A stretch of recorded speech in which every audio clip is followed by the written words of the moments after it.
On a weekend where Dorothy may not have been in Kansas, the Xfinity Series and the Cup Series were a first lap crash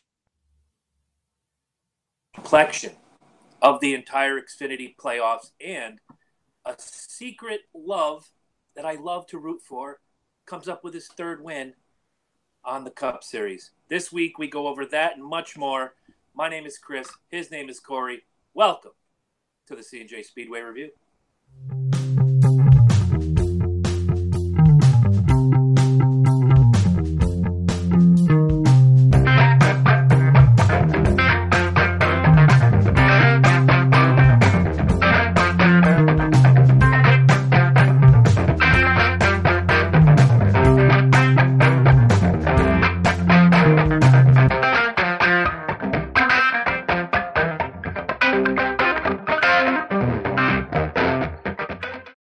Welcome back, as always, to the C+J Speedway Review, the fastest hour on YouTube. My name is Chris Burns from the Loki and Jabroni Show. You catch us on Tuesday nights live on YouTube, Wednesday on all audio formats, wherever you steal your favorite podcast from. And speaking of thieves, right across the way from me, he is stealing thunder everywhere he goes. He's giving me crap about Ohio State, the New York Yankees, everything other than my bout with diverticulitis. If there's something this man will pick on me for, he will find it. His name is Corey Huffnagel. Corey, how you doing this week? Well, despite the fact that, yes, I did say a lot about Ohio State, but whatever, that game was a game, and as much as CJ Bassett, I want to call him out for telling me that my team that I'm pretty much a bandwagoner about, Alabama and all that other stuff. So let me just say this. So I've been an Alabama fan since 2011. I haven't had any other favorite college football team since them. And let's be honest, my friend introduced me to SEC football, and, it was funny because my friend was actually a Florida fan at the time, and I think I started turning into Alabama, and I think that was the year when Bama played Florida in the SEC championship, and I think that was 2009. So that was one fun little memory. But other than that, we had some really good racing this weekend, and I had to tell you what, as far as the fact that, Kansas, has seen a lot of great races throughout the last few years in the playoffs. And remember what we saw last year when Matt Kenseth, got disqualified because of the pit crew rule, whatever it is. But I had to say, this past Saturday was probably more exciting than what it was on Sunday, in my opinion. Oh, without question. The Xfinity race, especially with the big bang boom start, and we're going to get to that in just a few minutes, seems like there were more lead changes. There were more exciting passes, the battles up front, in the middle, and even guys trying to get laps back. The Xfinity race, you're right, was more exciting than the Cup race, but the Cup race had its share of surprises. And when we look at that list going forward, most of your playoff drivers before the cut at the end of Kansas found their way into the top half of the field. When you look further down, there were guys who had a chance, could have moved forward. Unfortunately, problems besieged them. Couple that with not enough playoff points or not any wins in this round, you find yourself on the outside looking in. But I had fun watching both the Kansas races. But one of the things I want to talk about before we break down Kansas is you gave me a little bit of information earlier this week. Spencer Gallagher recently returned after his drug suspension. Hasn't done particularly awesome, but he hasn't done poorly. And the news that you sent me that Spencer Gallagher is retiring from active competition kind of threw me for a loop. What are you hearing about this? So when I first heard that he was retiring from racing, I thought to myself, all right, so he has to be about 25 years old. I mean, he's still young.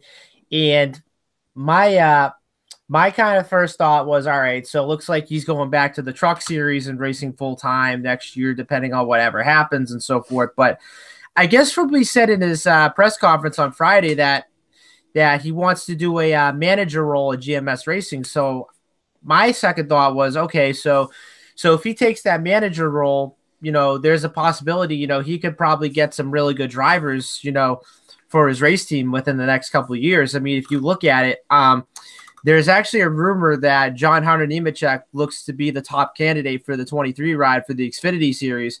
And my thought was, all right, so even if John Hunter Nemechek gets that ride for GMS, I'd be okay with it 110%. And if you look at it, John Hunter Nemechek's win on Saturday pretty much proved a statement saying, I don't have a full-time ride this year. I'm pretty much bouncing from ride to ride in the Truck Series or Xfinity right now. And I think by winning the race on Saturday, I think that just pretty much proved a lot of team owners are now saying, okay, now we have to take an eye on this kid. Because if you look at it, Nemechek has had a decent career in the Truck Series. I mean, he almost went to the championship 4 years ago. This year, he's only won like 2 races. Well, one in the Truck Series and then one in Xfinity. So he hasn't really done that much of a good start this season. But if you look on the Xfinity side of it, he's been consistent until he won Saturday. But other than that, I would say if he gets that 23 car full time next year, I think he's going to be the one to watch for in 2019. Oh, without question. And give him that full-time Xfinity ride every week that we have a chance to talk about John Hunter Nemechek. Often you and I are talking about why he doesn't have a full-time ride. Why? What is it that the teams and the ownership aren't seeing in John Hunter Nemechek that the rest of us see on a week-to-week basis? It gets to the point sometime of just insanity. This kid should have had a ride by now, full-time. Yeah. I think you're right. I think with Spencer Gallagher taking on a more managerial role, you're going to see him point out certain young talent like a John Hunter Nemechek and saying, we need to sign this kid. We need to get him underneath a wheel, over the top 4 tires, full-time. Let's see if he can bring home that championship. Oh, there's no question about it. So, excuse me while I die. But it was a fun weekend in Kansas. That's the biggest news about Spencer Gallagher. I'm a little upset by it because this kid, he wins Talladega. He gets popped for a drug test. Not a great thing. He goes through the Road to Recovery program. He comes back. He's now in the races. He was a championship contender. Then you get popped. Now you're not. Right. This should have been an opportunity for Spencer to come out of that box swinging and say, all right, you know what? I did the crime. I did the time. Now I'm back. Yeah. I'm not quite sure I can follow his line of thinking. 25 years old, prime physical condition for a race car driver, still young enough to be considered in that sort of young gun class, but old enough to have a little bit of veteran underneath them. This kid could have went places. I feel terrible that he's retiring, but at the same time, I wish him well going forward in his managerial role. I wish him well as well, and I'm hoping GMS can get a lot of good, talented drivers within the near future. I mean, if you look at it, they're going to be looking at guys in the K&N E Series and West Series and see which ones they can pick out, and who knows, they might go places within the near future. Absolutely. But as we spoke about, the Xfinity Series raced in Kansas this past Saturday, and what an amazing first lap of racing we saw. 3 out of 4 of the bottom 4 drivers were caught up, the championship drivers caught up in the wreck. Not a great day. First lap. What went wrong in your opinion? Because I may have a different spin on it. All right, so I was watching the first lap of the race, and pretty much turn 1, lap 1, it looked as if Justin Allgaier kind of got loose when he went down to the first corner. So when he went down the turn 1, I saw the 7 car kind of chased it up the racetrack, and then once he chased it, then he didn't realize that he was on the outside of the 20 of Christopher Bell. And then once the 20 ended up spinning, then you saw those guys ended up checking up, which that took out for the playoff drivers, which included Custer, Bell,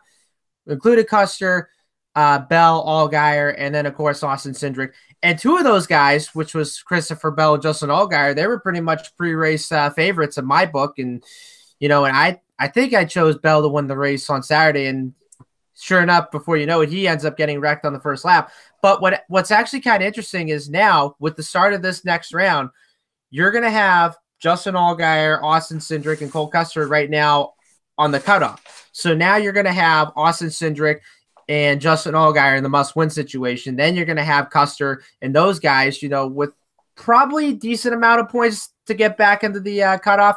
But then yet again, they're going to have to win, no question about it, because I think after Kansas, when the Xfinity guys go to Texas next Saturday, you're going to see those guys work extra hard at the wheel, and you're going to see those guys run up at the front, lead laps, win the race. Because let's face it, now it's only 2 races left until we go to Homestead for the championship 4.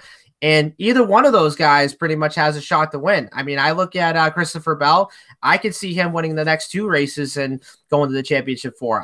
I look at Justin Allgaier. He's got a good shot at winning the race and going to the championship 4. Same with Custer. Oh, go ahead. Same with Custer. Same with Cindric. And I can just tell you this. I think it's going to come down to the very last race at ISM Phoenix. And besides the fact that, the start-finish line has moved to the dog leg this year. But, I mean, it's kind of like the same as last year, when Custer got eliminated by 1 point. But I think with this Xfinity playoffs and with those guys outside the cutoff, it's going to make things a lot more harder. But then again, it's going to make things more interesting, to say the least. Well, you mentioned Justin Allgaier, and before we get to the points, he's not in the worst position ever. When we get to the points, I'll give you the breakdown between 1 and 6, and then the difference between 6 and 8, which is your 8 playoff drivers. It's not insurmountable. The 2 drivers that have the most to worry about are in 7th and 8th position. Yeah. They have work to do. But again, with 2 more races left before you decide the championship 4, there's a lot of moving and shaking going on. Christopher Bell, with 6 wins this season, is not at the top of the list. Justin Allgaier, who has 5 wins this season. These guys owned the top 2 for most of the season. Guess what? Neither one of them are in the top 2. The wreck didn't do them any favors, but we'll see going forward. Like you said, I can see Bell going to victory lane. I can see Allgaier going to victory lane. Custer, Cindric, any one of these drivers in the top 8, even though only 3 of them in the top 8 have scored wins on the Xfinity Series this year, I can see any one of those 8 picking up a victory going forward. There's no question about it. And one other thing I really want to look back on is definitely the 21 car of Daniel Hemrick. And so right after those 4 guys ended up crashing, this pretty much looked as if, Daniel Hemrick had pretty much the opportunity to win the race, led 128 out of 200 laps. And everybody thought, and even I thought, he had a shot at winning the race. And I was probably watching from start to finish on Saturday. He literally had everything right until it came down to the last restart, because I think there was one part in his interview where he said during restarts he wasn't good on the short runs, and when the 21 car had a little bit of a short run, then it took him like probably 4 or 5 laps to get it back up to speed, and from there on the 42 car was just 5 seconds ahead, ends up winning the race, and then Hemrick ends up finishing second. But now this is where it also gets interesting. So Hemrick ends up finishing second, but now, I don't know if you know this, but the 21 car failed post-race inspection, which, of course, they found the left front to be too low. So, and they said that penalties were going to come out sometime like this week. So let's say if the 21 car gets an L1 penalty, so now you're looking at like a 10-point penalty.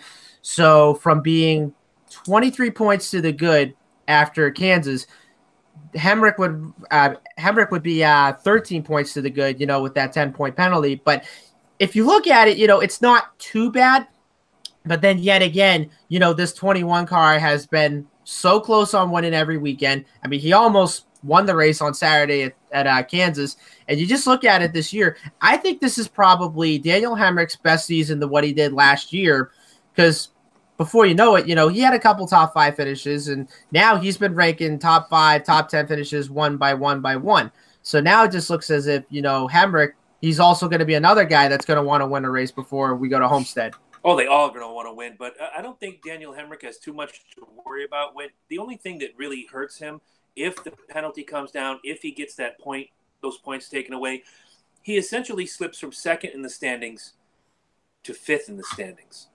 Again, when we go to the points, it's not the hugest deal ever. We'll break that down in a few minutes. This is the points before any penalties are levied. I haven't heard anything about Hemrick. I haven't heard anything about penalties. Yes, I know he failed inspection, but again, NASCAR, it could be Friday before we hear anything, which right. I'm sure these teams want to know before. Well, they're not on this weekend, so they have a week and change where they can come up with a strategy, a game plan going forward. Okay, we lost 25 points. How do we move this forward? How do we overcome? The easiest way is to win. But speaking of Daniel Hemrick, you're right. His short runs were not fantastic. It seemed like the longer he ran, the better he did. And there weren't a lot of cars like that, even on the Cup Series this weekend, that were that phenomenal on long runs. Everybody seemed to have that short spurt. And once you got out front, especially at Kansas, when the top 2 or 3 got out there, they left everybody behind. Right. To see, how far back toward the end of the race a Shane Lee or Tyler Reddick were in comparison to John Hunter Nemechek, it wasn't even funny. It was exciting because we say it all the time. John Hunter Nemechek is a kid to watch. But Daniel Hemrick's a championship contender. Elliott Sadler, championship contender. These are guys that are running for, the gold, so to speak. Tyler Reddick, same thing. But John Hunter blew them all away. Yeah. And it was fun to see him win, and always good. I was not a big fan, but I always liked his dad, Joe Nemechek, front row Joe. Just drove his heart out, and never really was a championship contender, but you always knew. Joe Nemechek reminded me a lot of Jimmy Spencer, but lighter. And I mean that in a weight perspective, because Jimmy Spencer was a big fat guy, but he ran his heart out. And you knew if that, the 87 car was coming up behind you, Joe Nemechek, you knew you were in for a battle. Same with Jimmy Spencer, Mr. Excitement. They gave him that nickname for a reason. It seems like John Hunter has all the tools. He just needs a place and a job and a full-time ride to show the world that he is 1,000% for real. And it's actually funny because the last time Nemechek went to victory lane at Kansas was back in 2004 when Joe swept the weekend, winning both the Xfinity and the Cup race that weekend. That is correct, sir. Yeah. You get extra points this week. Not that you need them. But let's go over the Kansas Lottery 300. As we mentioned, John Hunter Nemechek came home in first, Daniel Hemrick second, Elliott Sadler third, Shane Lee was in fourth, Tyler Reddick fifth, Matt Tifft came in sixth, Ryan Reed seventh, Ty Majeski, guy we don't often talk about, but when we do, we're glad to talk about him. He finished eighth, Ryan Sieg ninth, and Jeremy Clements round out the top 10. Other notables were Ryan Truex in 11th, Ryan Preece in 21st, Ross Chastain 25th, Cole Custer a disappointing 26th, Chase Briscoe 30th.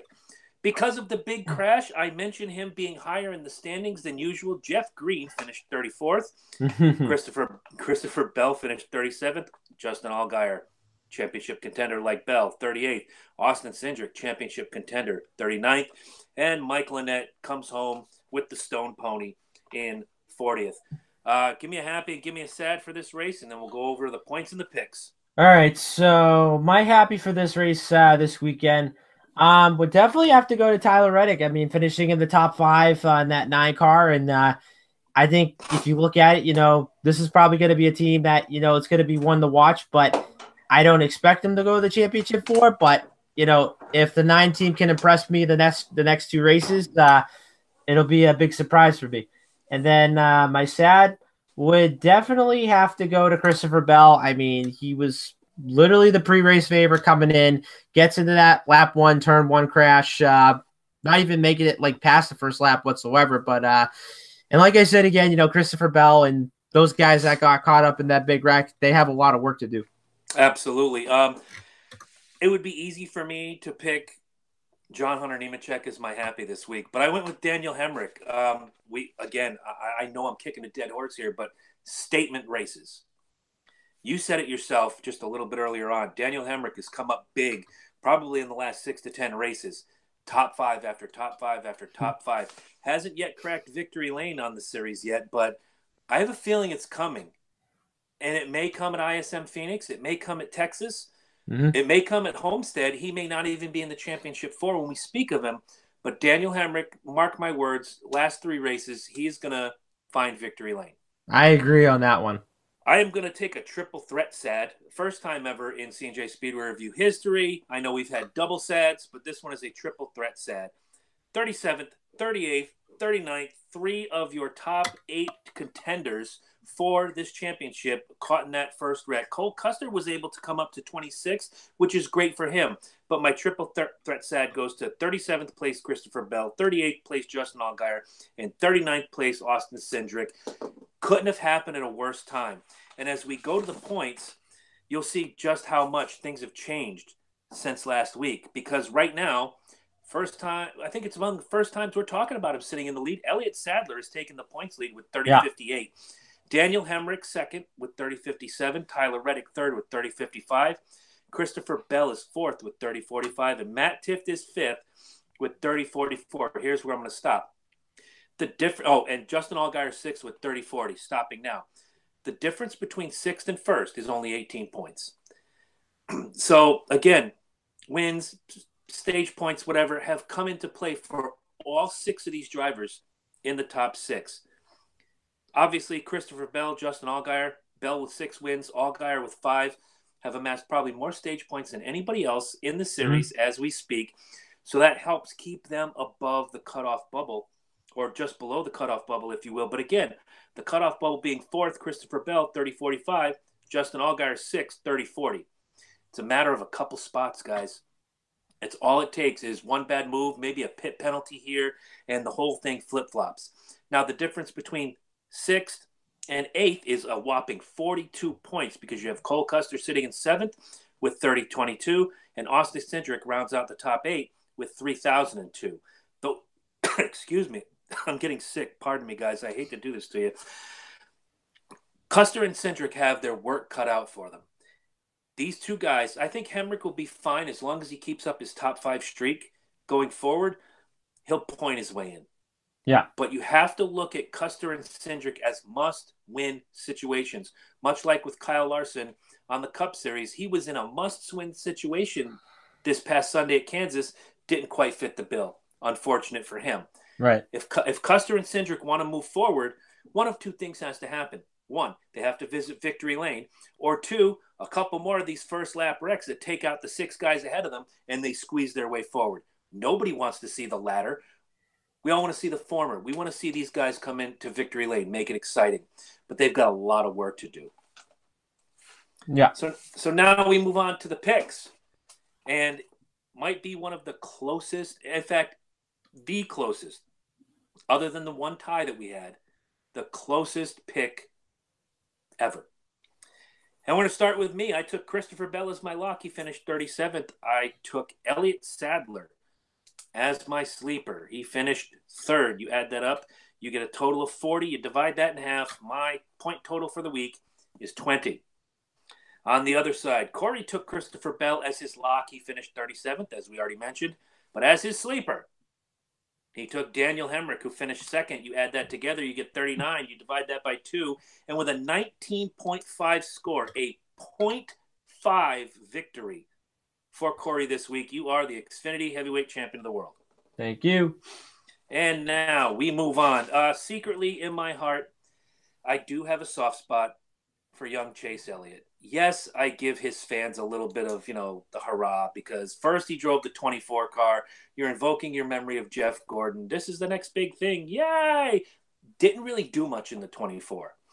This year he slides into the 9. The number his dad drove forever. Won a championship with in 1988. Yep. Well, they rang that siren and he rang the bell this Sunday. Chase Elliott came home with a win in the late stages of the race in rather convincing fashion, because when I look down this list, I see Kevin Harvick led 76 laps. I see Joey Logano led a bunch. Brad Keselowski led a bunch. But boy, when Chase Elliott took that lead, he was not letting it go for any reason whatsoever. I thought this was a fantastic race. I thought Kyle Larson drove his heart out. He just came 2 positions short of winning the race and obviously punching his ticket to the next round, but that didn't happen. Keselowski with a 6th place finish didn't punch his card to the next round. A lot of disappointment for a lot of these guys. Kyle Larson, Brad Keselowski, the list goes on and on. Even if I look down the list, Kurt Busch, not a great day, but guess what? Kurt Busch moves forward. If you have one thing you took away from this race, whether it be Chase Elliott's late race dominance or the pit problems that besieged Kurt Busch, Kevin Harvick, and others, or Kyle Busch coming oh so close but not close enough to winning this race. A lot of stories here. What was the one thing you thought defined this race? See, it looked as if it was going to be a Ford type of race because if you look at it, the mile and a half this year has just been mostly dominant by Fords. And I only saw like the first two stages of the race. I didn't see like the last stage or so forth. But all from what I remember was, it looked as if, Kevin Harvick had the winning car to win the race. He was doing everything right. And then 44 laps to go, he gets busted for speeding on pit road. So now that takes him out of contention. And you have Chase Elliott, who took the lead. And of course, he never looked back, ended up winning the race. But what I was really surprised about was, the guys that got eliminated, guys like Brad Keselowski, Ryan Blaney, those were the two guys that I was really surprised that didn't make it to the next round, because I really thought, Team Penske was going to show me something. And then, of course, you had Brad Keselowski, who pretty much won 3 straight races before we started the playoffs and then started into the playoffs. Everybody thought, Keselowski was going to be, in that championship 4. Now he's out.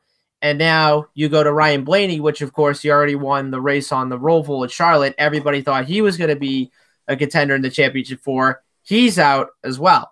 And now you look at Kyle Larson, which everybody listed him as being in the championship 4 because, A, he won 4, maybe 5 races last season, and everybody thought he was going to be, dominant as what he was a year ago. Well, that pretty much was different. And then, of course, when you had the point penalty at Talladega last week, that really put him in the sucker hole, which meaning that he had to win the race this weekend. He tried everything he could, but, he came up short, didn't make it into the next round. So now he just has to focus on next year. But the one thing I really want to focus on Chase Elliott. I know you and me have been talking about him, I think ever since April, right? Yeah. We've been talking about him since April. And, from there on out, we were questioning, okay, when's Chase Elliott going to win a race? When is he going to win a race? And we actually stated that, if he wasn't going to win by Memorial Day or somewhere around this and that was Jimmy. That was Jimmy Johnson. I think what we said about Chase Elliott was he's got to win before the playoffs start. If he points his way in, he wasn't going to do well. He needed that confidence going into the playoffs to really, again, I go back to this, making a statement. If he pointed his way into the playoffs, my opinion was he wasn't going to do well. He needed to get that checkered flag, which he did at Watkins Glen. He needed that confidence. I've done it once. I can do it again. And he's shown it 3 times this season at 3 very different racetracks, if you think about it. Watkins Glen, Kansas, and the other was Dover, if I'm not mistaken. Yeah. Okay, 3 very different racetracks. And he's got wins on a mile concrete high banked oval, on a 1.5 mile speedway, and on a road course. What's next? Guess what? Martinsville, flat track next week. Paper clip, bumping, banging, grinding, tempers flaring next weekend. When it comes down to it, if he were to pick up another victory, especially on another type of track, when you look at Martinsville, it is probably the most difficult track next to a road course to win at. And I think if you look at Chase Elliott, after he won 3 races this season, this has kind of had me thinking, saying, okay, something tells me I think that 9 team is going to be in that championship 4 at Homestead competing with the big 3 in November. Because I look at this next round coming up, you look at it, Martinsville, he almost won. Texas, I think he finished 3rd back in the spring. And Phoenix, he finished 2nd in last year's playoff race. So something tells me, I really think, he could probably win maybe 1 of 3 races in this next round coming up, or I could probably see him pointing his way in. Either way, no question about it. But if Chase Elliott gets off to a bad start, at Martinsville, he then would have to have time to make up. But then yet again, he has to start going for it because, now this is the last round, and this is now the round which determines who's going to be the 4 drivers that are going to compete for the championship. Okay, I'm looking back at my notes here, and I'm going to read our answers once I ask you this question. Okay. The big 3 are obviously the big 3. Earlier, when the playoffs started, I said, who is the sleeper that is going to move their way up and possibly tip the apple cart over for one of the big 3? Your answer was Brad Keselowski. Mm-hmm. My answer was Joey Logano. as we look at everything that's gone on in the last few weeks, or even the last few months going back to Watkins Glen, is Chase Elliott now the guy that has the most capability of upsetting the apple cart for the big three? I'd say yes. I would agree with you. I would wholeheartedly agree. If Chase Elliott does not win a race in this next round, the round of 8, guaranteed he's going to be up front fighting. I say he points his way in. Yeah. Now, here's where things are going to get interesting after we read the finishing order and we go to the points and picks. I'll just say it now. The big three are in solid. Let me do the points first. Let's change it up a little bit. Let's have some fun tonight. As we look at the reset points for this next round, Kyle Busch sits in first with 40.55. Kevin Harvick is in second with 40.54. A 1 point difference between first and second. That's real exciting, guys. Yeah. Say what you want about this playoff system, the chase, whatever new system has been in place since 2004. This is exciting. Right behind them is Martin Truex in third with 40.38. Stop the program. The difference between first and third is only 17 points. Not a huge gap, guys. On any given day, let's look at the results real quick. The difference between second was Kyle Busch, fifth was Martin Truex, Kevin Harvick was 12. A lot of points can shuffle. Now, if you turn that upside down, Kyle Busch has got a problem next week. Points can change at a moment's notice. We go to fourth with Chase Elliott with 40.18. Clint Bowyer fifth with 40.15. Joey Logano sixth in a virtual tie with Clint Bowyer with 40.15. Seventh is Kurt Busch in a virtual tie with Joey Logano and Clint Bowyer with 40.15. And Eric Almirola, winner at Talladega, 40.06. Stop again. The difference between fourth and eighth is only 12 points. Think about that. A 20-point drop between third and fourth between Truex and Chase Elliott. Again, not insurmountable. You have 3 good races where you finish 7-8 positions ahead of Truex. You move your way up. Now, considering that Truex would need to win to keep himself above Chase Elliott if those finishes came about. But if Truex wins, ticket punched, let's go home. We all know what's going to happen in Phoenix. We don't even have to talk about it. It's Kevin Harvick country. The wild card in this round is going to be Texas, but it's a place where Kyle Busch does well. It's a place where Chase Elliott's finished second. It's a place where if you have speed and you have some help in the beginning portions of the race where you get a little bit of a really good draft, you can move forward and you can blow the field away. The fact that I'm looking at these points and there's only 49 points that separate first from eighth, this is going to be, mark my words, more exciting than last year, more exciting than the Martin Truex, Kyle Larson show of last year. This playoff this year, hands down, so far, most excitement. I couldn't agree with you more. And yeah, like I said, it's going to be very interesting, once we get down to Phoenix and, who's already punched their ticket and who needs a win. But yeah, I couldn't agree with you. I think this is going to be a lot more exciting than what it was a year ago. Absolutely. So let us break down how the Hollywood Casino 400 finished. Chase Elliott came in first, obviously. Kyle Busch second. Kyle Larson third. Eric Jones was fourth. Martin Truex fifth. Sixth was Brad Keselowski. Seventh, Ryan Blaney. 8, Joey Logano. 9, Alex Bowman. And rounding out the top 10 was Eric Almirola. Other notables, Kevin Harvick came home in 12th. Clint Bowyer, 13th. Kurt Busch, 18th. Jimmy Johnson finished 22nd. Matt DiBenedetto, my friend and yours, 23rd. And William Byron, 38th. Happy and sad for you, my friend? All right, so my happy for this one would definitely have to go to Martin Truex Jr. because he's already in the next round, but I was watching him throughout the whole entire race on Sunday. I mean, he didn't really have the best car, but then yet again, he finished in the top 5, so decent run. They made it in the next round by like 5 points or so, but I really want to see the 78 team, perform flawlessly, and not to mention they got to start, competing and they got to start running up front. But good run for that 78 team, no question about it. My sad would definitely have to go to. I'd have to say Kevin Harvick because like I said, he was on his way to victory. If he hadn't got caught with the speeding penalty, he would have ended up winning the race. Okay. Well, my happy, strangely enough, is going to go to 10th place finish, Eric Almirola. You come off a victory in Talladega, where we talk about it often. Talladega is one of the biggest crapshoots ever on the circuit. Now with the Roval, you have 2 crapshoots. Next year, they run the Roval a second time. Everybody's familiar with it. Everyone's got a better understanding, but it's still going to be challenging. But for Eric Almirola to come off, and let me just go through my notes real quick. Yep, last week he was the winner. Talladega, that was last week. A week and a half ago. Excuse me, guys. I keep thinking today is Sunday. We're talking about racing. Everything happens on Sunday.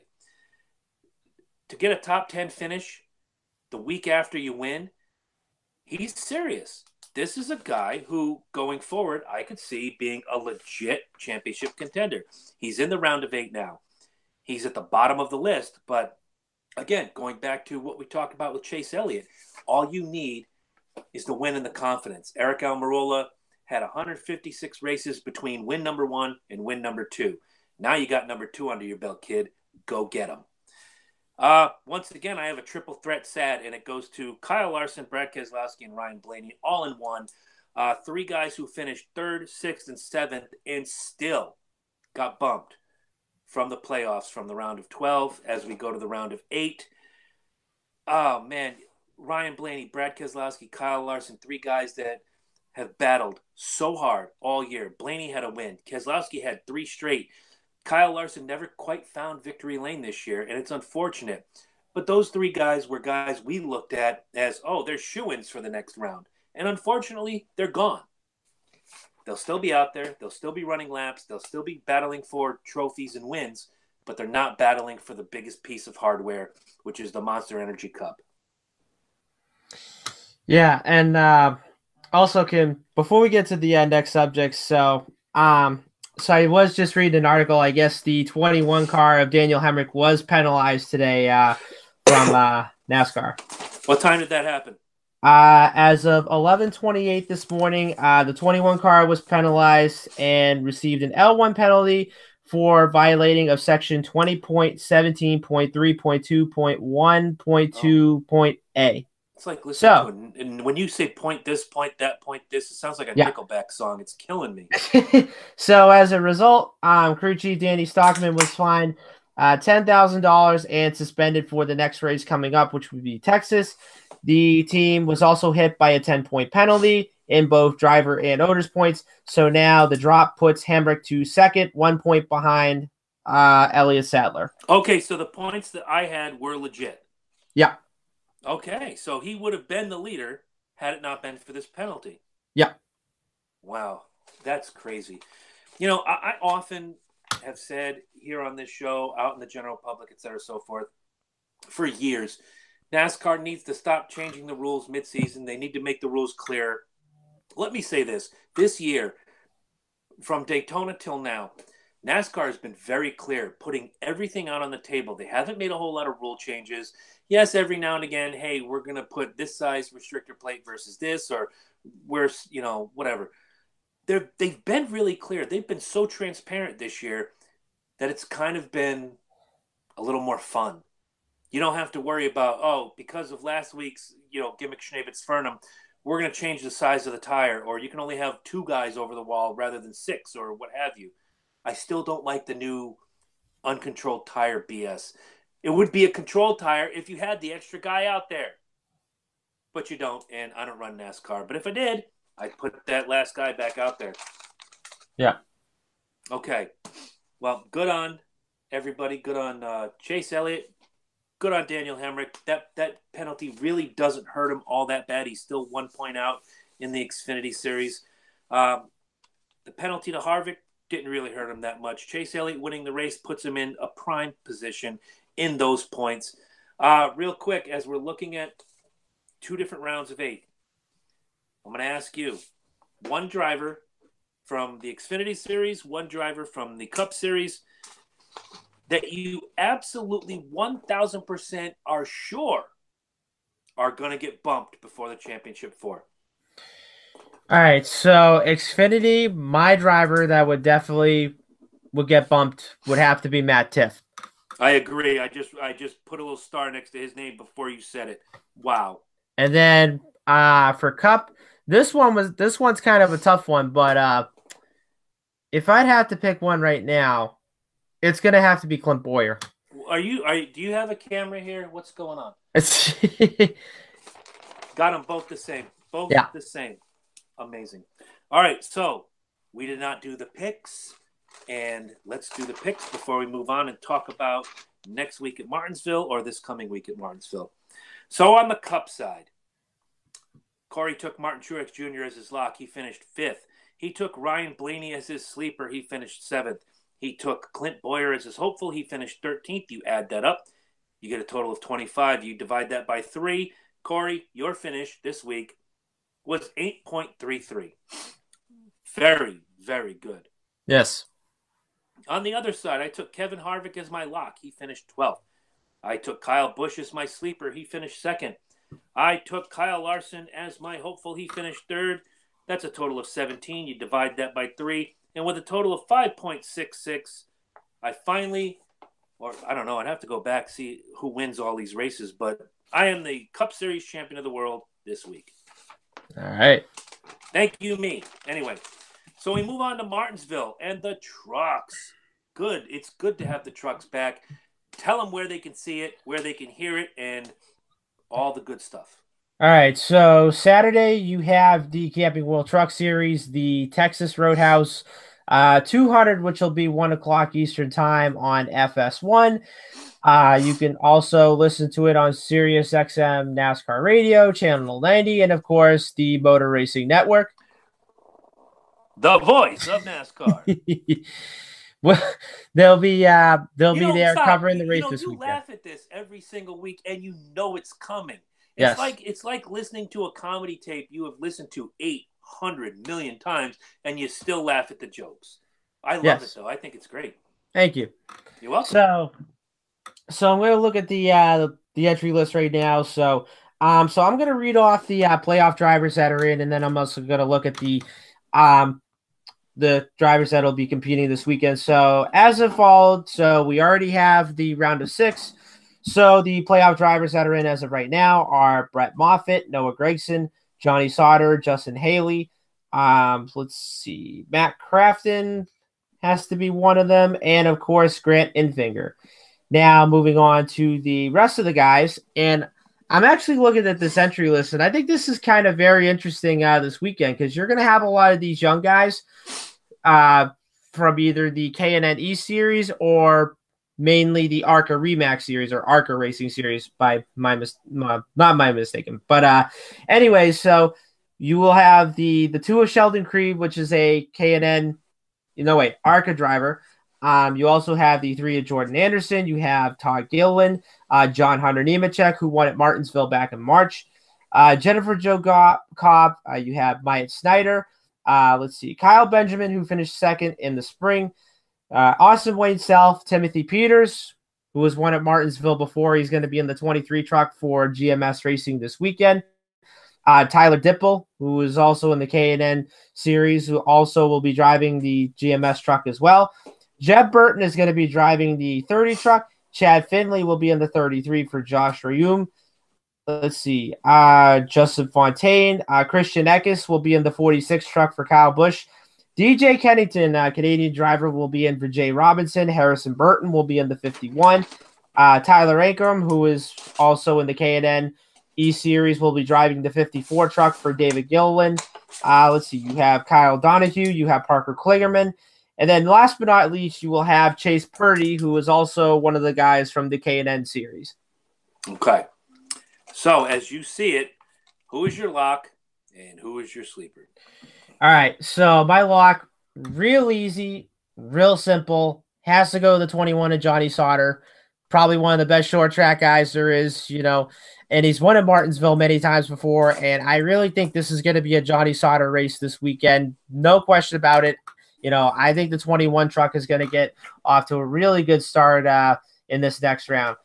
So my sleeper on this one, I'm going to be I'm gonna take a little good stab at this one, but my sleeper, I'm gonna have to go with Timothy Peters because again, he's another guy that's also run well in the short tracks. He's won at Martinsville in the trucks before.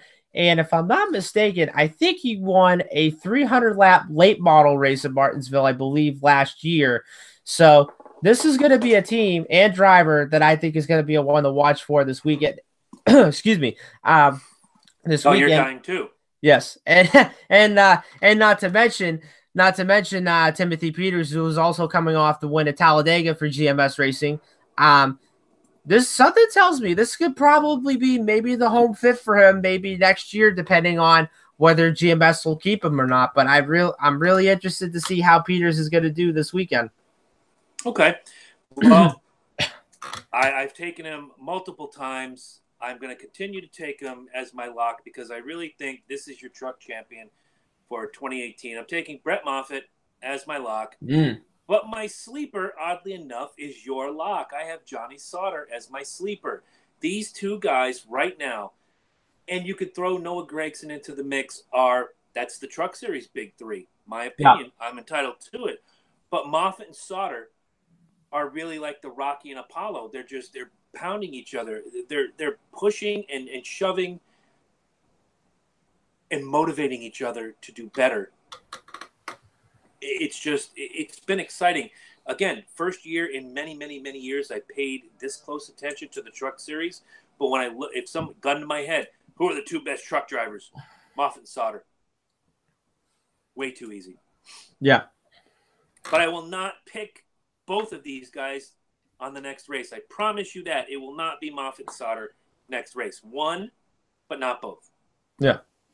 And now, Sunday. $5 pays for the whole seat, but you'll only use the edge. We're at Martinsville. Tell them where they can see it, where they can hear it, and all the good stuff that goes with it. All right, so Sunday you have, I believe, the first date of 500, which will be 2:30 Eastern Time on NBCSN. You can stream it live on the NBC Sports app, and then, of course, the Motor Racing Network.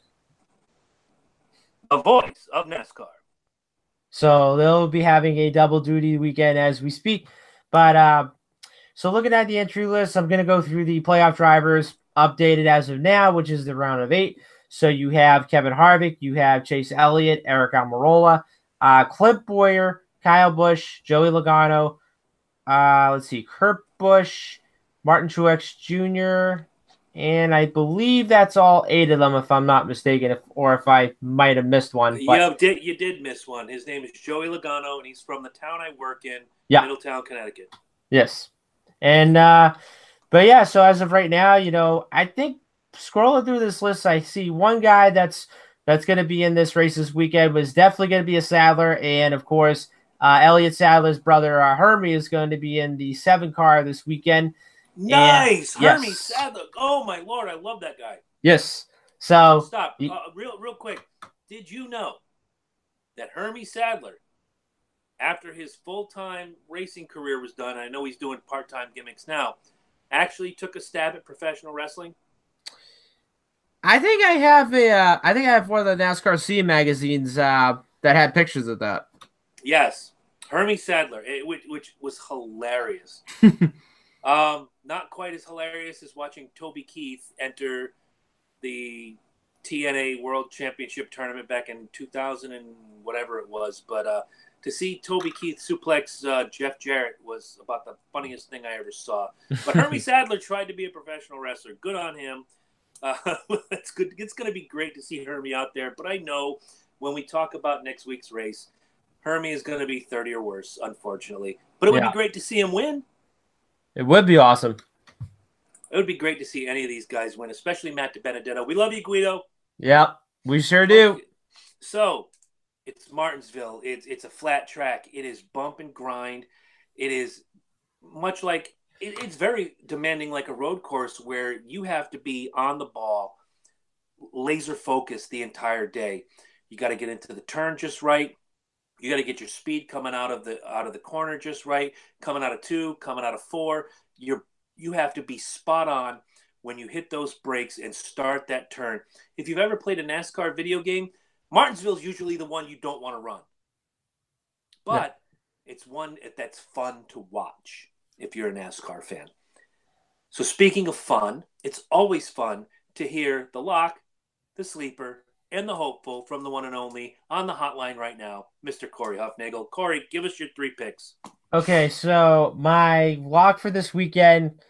Now, this one I took a little bit of a thinking of this one, but my lock, I'm gonna have to go with Chase Elliott because not only he almost won last year, and I remember what happened last year, which of course, was the infamous incident with Denny Hamlin and so forth. But anyways, I'm just hoping that that Elliott can get off to a strong start in this next round. Hopefully, he can punch his ticket early in time. If not, maybe next race or whatever, so forth. But I think this is going to be a Chase Elliott race. And hopefully, he could win on another different track because, like I said, we see him win on a 1.5 miles. We see him win on a 1 mile and a road course. So, and not to mention the 9 team has already gone on to a late surge and everyone's all pretty much thinking, all right, this is going to be the guy that's going to be the 4th one and so forth. But anywho, my sleeper, I'm going to have to go with Clint Boyer because he won this race back in the spring. He's a good short track racer.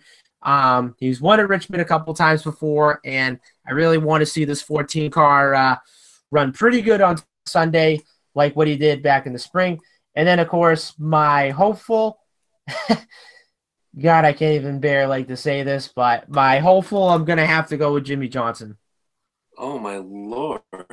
Wait a minute. Stop. Time out. Offside. I want you to turn around right now and tell the folks what's on the wall behind you. I see right here that is a Jimmy Johnson poster that is hanging up on my wall. Okay, now I want, as I turn around, I see Kevin Harvick, Bob Backlund, New York Yankees, Gumby, whatever. You don't see in Jimmy Johnson anything hanging around here. If anybody has the right to say, oh, God, it hurts me to say this, it's me. What are you stealing all my gimmicks now? Me? Yes. No, I think I probably stole maybe one. Or maybe 2. I bet when you're at work, you say stuff like gimmick, schnabitz, fernum, thank you, F you, bye. You steal all my stuff, and then you come on here and you play innocent and whatever. I'm just kidding. Interesting pick on Jimmy Johnson, but a good pick, as it were. We both have Elliott in our picks, but we have him in different spots. My lock this weekend is a guy who every time we go to Martinsville is a contender, whether he's out front and getting dumped by Matt Kenseth, or he's battling for the lead, finishing 2nd, 3rd, 4th, whatever. My lock this weekend is Joey Logano. Whatever reason, this kid, he's what, a 12-year vet now? I'm still calling him kid because he looks like he's 12 years old. Let's be honest. But Joey Logano knows how to get around Martinsville.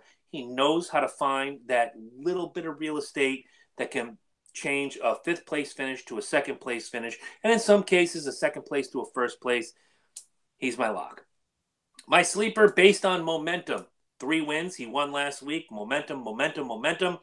Chase Elliott. Again, if you just said it, I said it earlier. He's won on 3 different kinds of tracks. He's not just a 1.5 mile guy. He's not just a road course guy. He's not just a 1 mile Dover or 3/4 of a mile Bristol guy. This is a guy that has proven he can win wherever he goes. So I'm taking him as my sleeper.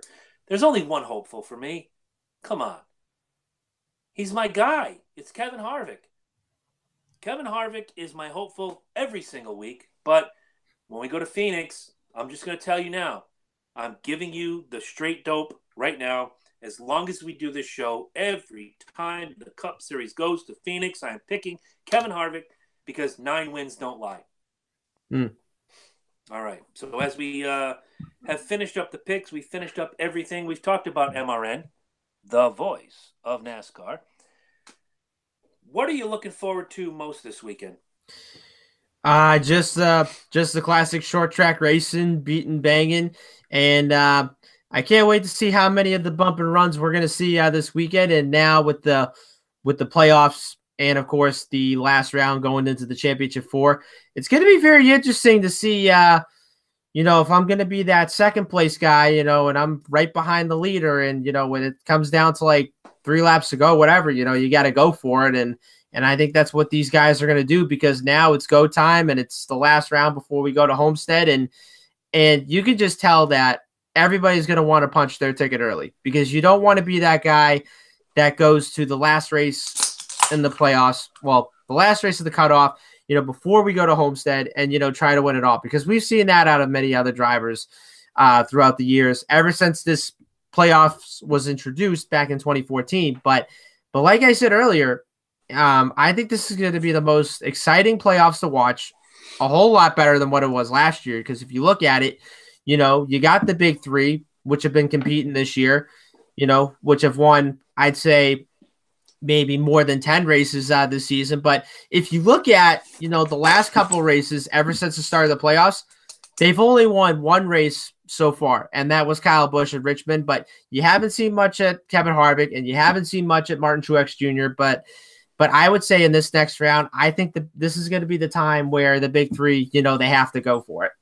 Okay, and going back to your statement, the big three right now, 1, 2, and 3, Busch, Harvick, Truex, have combined for 18 wins. Yeah.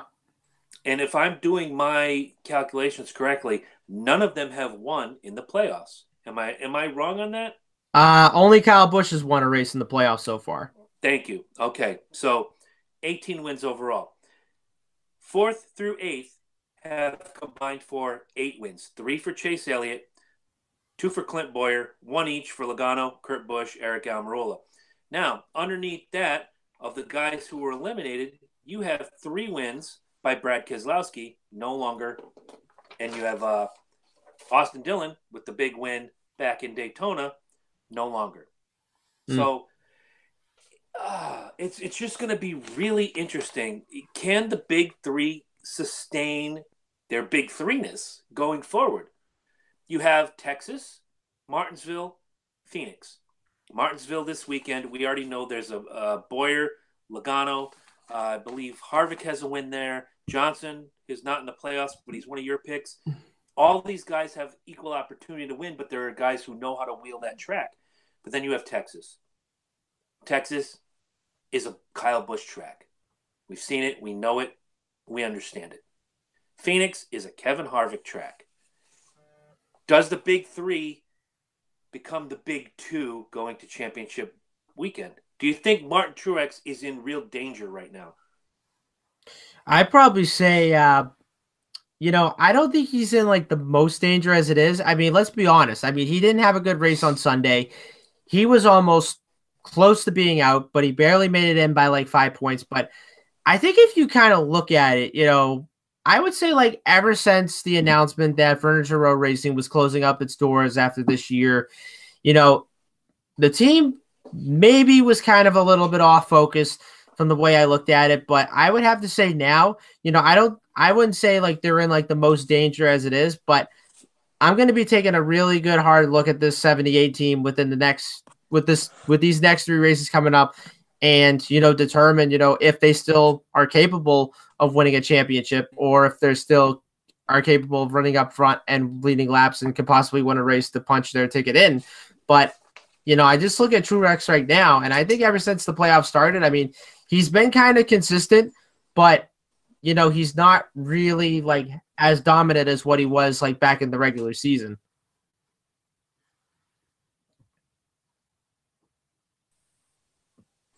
Okay, I experienced some tech difficulties. All right. All right, I'm experiencing over here. I apologize, Corey. I just want to run down a couple of stats. Corey, you got me? Yep, I hear you. Okay. All right.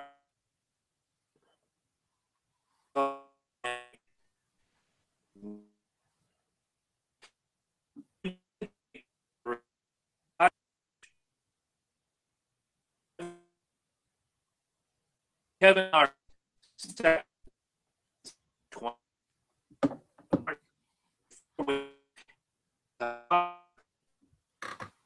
biggest thing that sticks out to me is 7.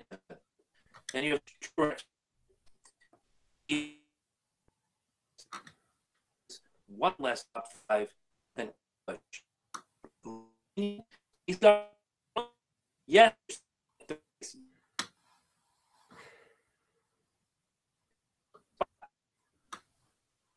But now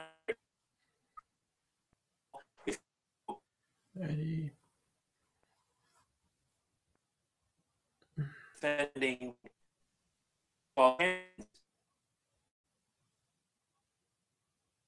it's the World Series. By the way, Captain Carter and said that. Good luck going forward, Sox in 7. Now, oh yeah, talk about now.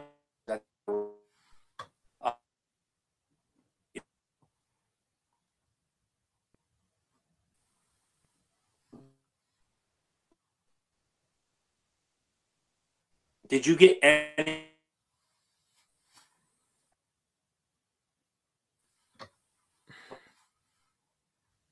Corey? I hear you.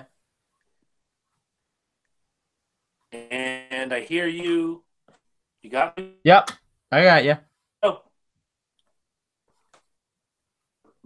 I'm dying on the vine here. I don't know if I have you or not. Yeah, you got me. I hear you.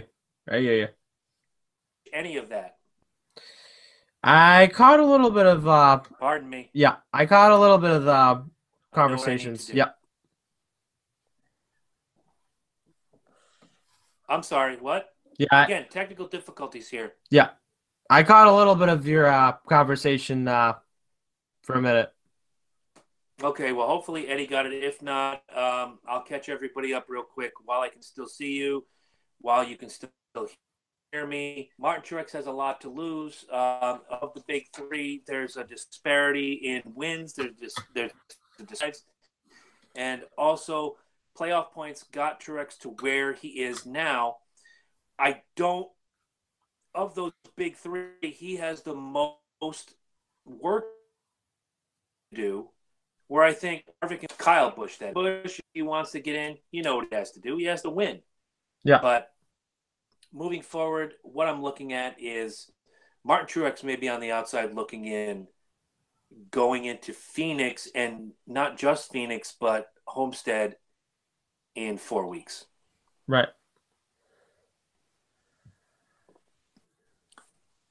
Can you hear me at all? I can hear you.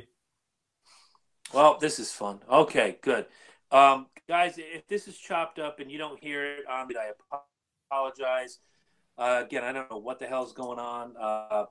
Everything was great last night with the internet, but tonight, not so much, which is strange because as we come to the end of the show, we usually have fantastic internet. Yeah. This is all Corey's fault. I'm not going to remember. If you want to know what I think, go to the C+J Speedway Review Facebook. About the audio that was dropped. Ask me about what I was saying, and I'll give you the straight dope 1,000%. Corey, do you have anything you want to pimp, plug, or otherwise push on these people? All right, so keep following us on the C+J Speedway Review. We are on Facebook. Make sure you look us up. YouTube, make sure you subscribe, hit the bell. Once you do that, you will get notifications. You know, when we go live, when we record, and when we get our videos uploaded on YouTube. Twitter, we are at CJ_Speedway, and then Instagram, we are at CJ Speedway. And one thing I really want to mention is I want to give a shout out to my grandmother, Lorraine, who is also the wife of Jack, who are really big time fans, and excited to say this, that I am going down to Philadelphia on Thanksgiving. No, I will not wear my Boston stuff because then I will not come back alive.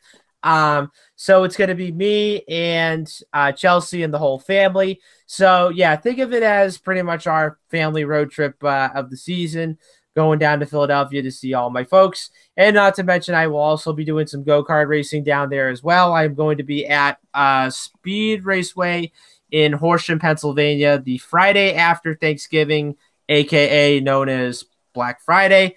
And then, of course, if Chelsea is watching this right now, I also want to say happy 4 months to me and Chelsea, and Oh, a lot more great adventures of us to come. Chelsea, if you're watching this, I love you so much. So does Chris. no. Chris also loves you too. And then Yes, and then yes, I do. also one other question for you. So this one was kind of interesting. So I don't know if you know this, but there was a few NASCAR officials that went down to Australia, and I guess they had one NASCAR that was kind of testing like on the street course or wherever it was or something. And rumor has it that there's a possibility that the Monster Energy NASCAR Cup Series might be having an exhibition race in Australia sometime in the near future. And I want to give this question to you, Chris. So what do you think? I think it's great. I miss the Japan races when Yeah. NASCAR went over and did the Suzuka course.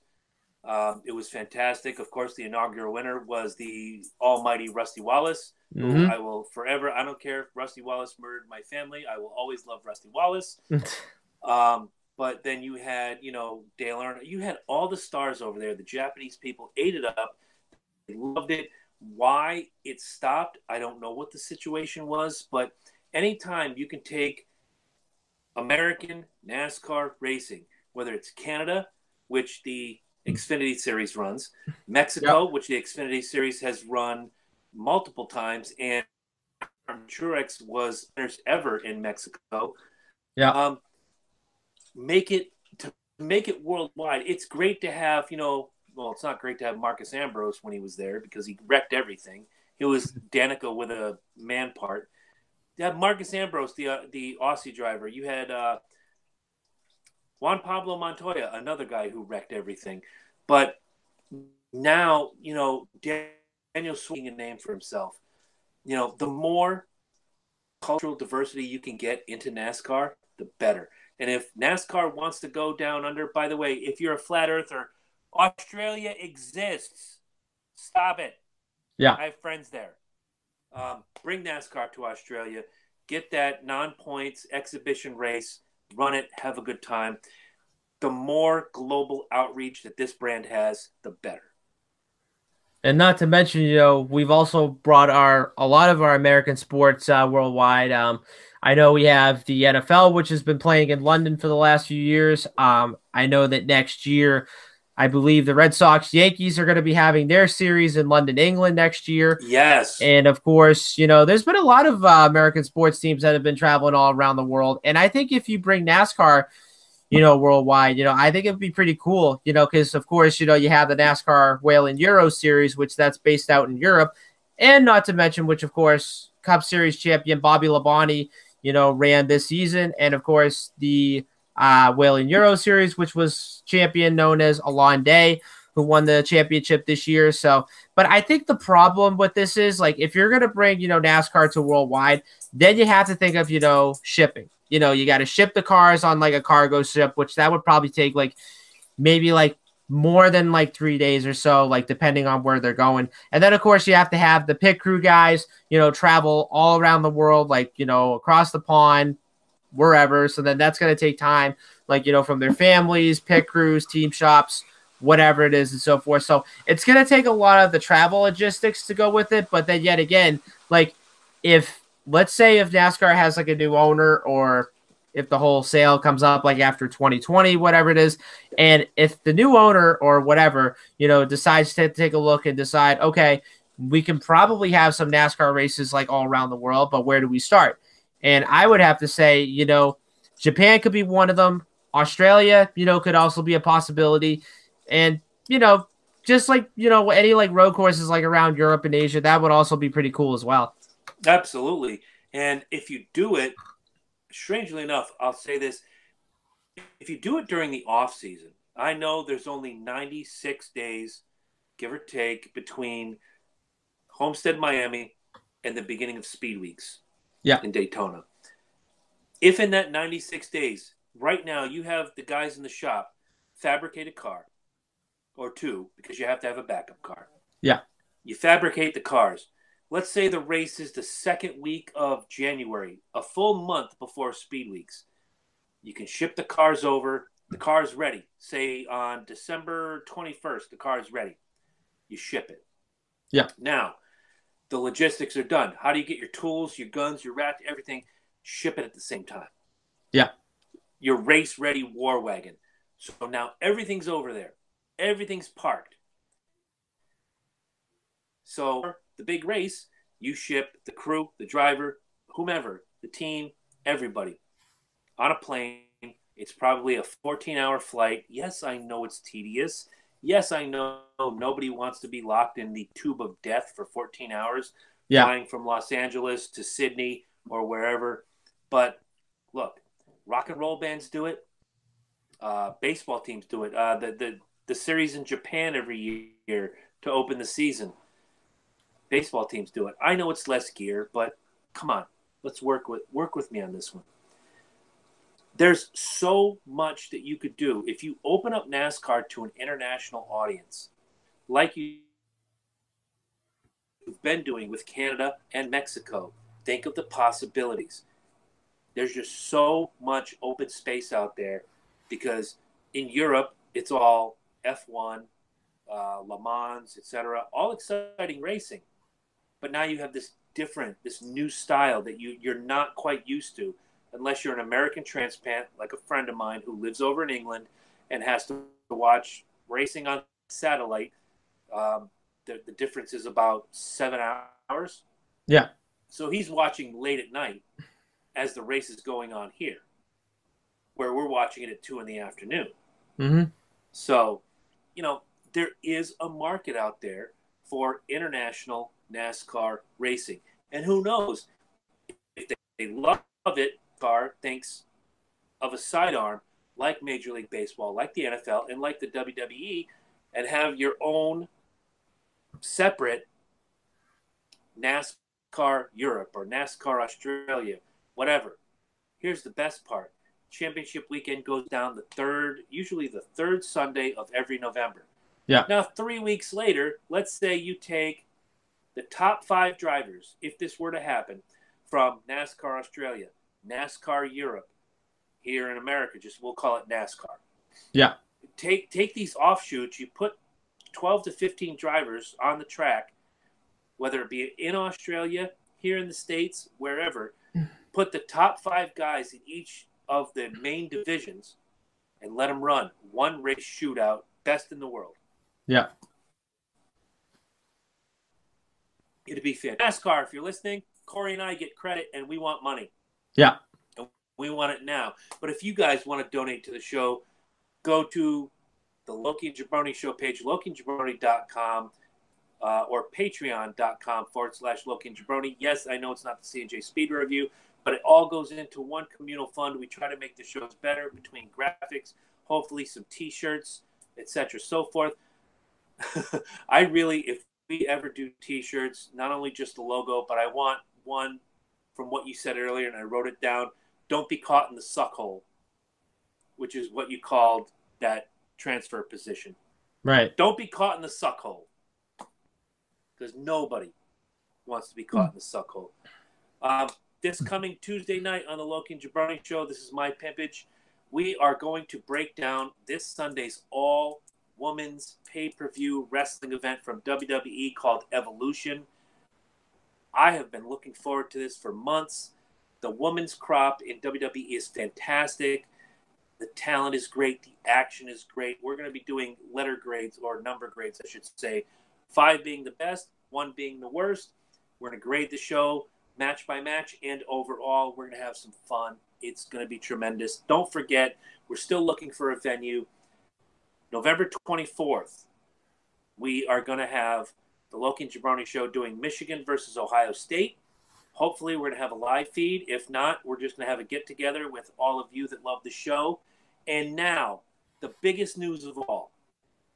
For the first time in C&J Speedway Review history, November 18th, Corey and I will be sitting side by side here with the recording rig, with Eddie Focus sitting across the way from us, live during championship weekend. Sunday during the Cup race, we will go lap by lap, flag to flag coverage of championship weekend. And then we'll do our usual gimmick on Wednesday, but this is going to be a first. We have worked on this for months. thank you to Mark Azarju, who has opened up his home and his man cave, which, Corey, I'm telling you, when you sit in this man cave, you are going to be knocked out. It is fantastic. We will have the race on directly in front of us. On one TV to the left will be your Patriots if they're playing an early game. My Falcons will be over here if they're playing an early game. We're going to have fun. And there might be a surprise or two of people coming in to talk about the race. One of them will most likely be Michael Loki Smith from the Loki and Jabroni Show. Yes. So get your stuff ready. Be with us. If you're watching Championship Sunday, watch the race. But here's what I want you to do. I want you to take the volume, which there's no more knobs anymore. It's your remote. Take your remote and turn it down to about 4 or 5. You can still hear the commentators. You can still hear whatever. But go to YouTube and turn us up. We're going to be there. We're going to do it live just for you. This is going to be fun. Corey, I'm looking forward to it. I have a bumper sticker ready for Chelsea because she earned it. Yeah. You better put it on her car. I'll go outside and put it on a car for her if I have to. So I'm looking on the Patriots schedule, and it looks like they have the bye on the 18th. Yeah. Have. That's okay. Let's see. Your team? Oh, never mind. I'm not even going to say it. Go ahead. Yes, my team. All right. So your team is playing against the Cowboys. Oh, 1 o'clock game. Too much fun. Yeah. So my team's on the bye, but your team's playing. My team has a bye week this week, but it's going to be fun not only to do this live, but to watch the Falcons slap the Cowgirls across their mouth and send them home packing. I don't know if it's in Dallas or in Atlanta. I don't know. It's in Atlanta. Whatever. Well, then they're going to smack them in the mouth and send them home. Guys, thank you for watching. If you have friends that like NASCAR, if you know anybody that likes NASCAR, heck, just share this video out and tell your friends. You need to watch this show. You need to subscribe to the show. You need to have some fun. Once again, after November 18th, Championship Sunday, we are going every other week. And we're going to come up with some things to talk about. I already have a few in my head. I'm sure Corey will come up with several himself. But we'll do Championship Sunday live. We'll do our regular Wednesday gimmick, breaking down the season. And then we go forward. Don't forget, if you are in the New England area and you want to have some fun, December 1st, my esteemed colleague over here is going to be running a go-kart race at Foxwoods Resort Casino. Yes. At their go-kart track. I am still trying to make arrangements to be there. I know Mike is doing the same thing. Don't know about Eddie. We'll find out from him when we close the show. But I'm looking forward to it. I kind of want to see what you do out there. And then at some point in the next 365, I think I might want to get out there and run a race against you. Even though I'm 604 years old, I think I still got what it takes. I've run a You few sure about that? I said I'd like to. I didn't say I'd win. I never said I'd win. I said I still got a little gas in the tank, kid. Well, all right, so I'll just give you a little bit of a recap. So I was just racing this past Saturday out in K1 in Wilmington. And thank you to K1 Speed. You know, it's one of my favorite go-kart places in the world.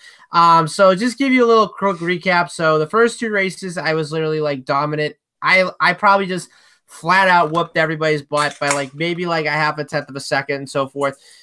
Third race was pretty interesting. So my go-kart, you know, wasn't really as fast, but the worst problem was every time I was going into the corners, it would just seem to vibrate, you know, when I'm getting on a corner exit or a corner entry, whatever. So I didn't have probably one of the best corner exits there was, and my car was really tight, and I just couldn't even turn it anywhere, going into the corners and so forth. And then there was also times where the throttle was all the way to the floor, so I don't know if I had a stuck throttle or whatever.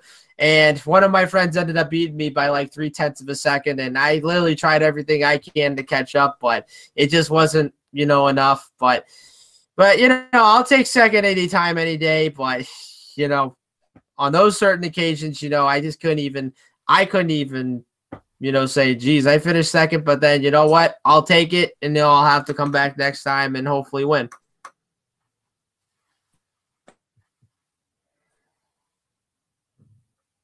And I think we lost him. I don't know if we did.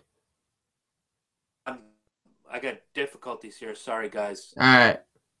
Oh, hey, you're back. Okay, so Yes. one question I had before I even take the track against you is: do you get practice laps? You get a feel for the car, or do you just sit in the seat and go? Well, you do get one warm up. So what it is at my place, you'll have like the guys like, control the carts by like a remote control. So example for like this, blah.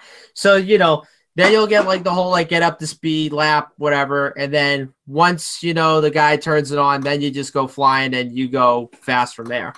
All right. Well, I'm not going to tell you I'm going to whip your butt. I am going to tell you that if I can get a little seat time underneath me, whether it's down here at the go-kart place here or other Yep. places, once we set a date, I'm coming for you. I'm not going to, I may not win, but I'm going to give you everything I got. And, you know, I'll give you a little heads up. I race dirty, so. Oh, gee, Louise. Racing dirty, huh? That's gonna be very interesting with us being on the same racetrack. Just a quick note. I turned my daughter on the racetrack if it meant winning. Oh boy. Anyway, guys, he's Corey. I'm Chris. Thank you so much for watching us. Share this with your friends. Subscribe to the show. Hit the little bell if you haven't already done so. And tell your friends. Without you, there is no us. And we love talking about NASCAR each and every week. Next week, we'll be on Thursday, November 1st, because Corey wants to go trick-or-treating on Wednesday. Yes, I'm gonna get some really big candy as it is.